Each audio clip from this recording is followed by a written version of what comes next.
تیاری راغلې بمبار یې وکړ نو دلته زما د ایښو کور زه په دغه ځمکه کې ځینې بار شوی وم هغه مسلمان عبدالله نومېدی پکې شهید شو هغه نو بیا چې دغه تیاري چې ولاړې بیا موږ ورته راغلو خپل نور کوچنیان ماشومان ځینې وایستل خپل شهید مو ځینې یووی نو پر دغه رقم مجموع سره ګرد خراب شوي دار په دار شپږ نفره کوچنیان اولادونه درلود درې نورې وې څلور دانې زامنو کوچنیان ګرد نو اوس یې ګرد کوچنیان یتیمان زما په کور کې ناست هلته جمعور یې ګرد پر ما ده زه یې ساتم نو سره دلته لوان شکر دا رقم پروت دی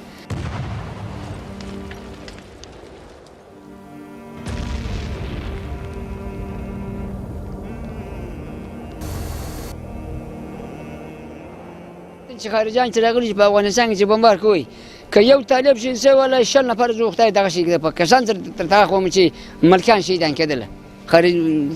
یتیمان کوچنیان ښځې دلته په خدای شهیدان شوي دي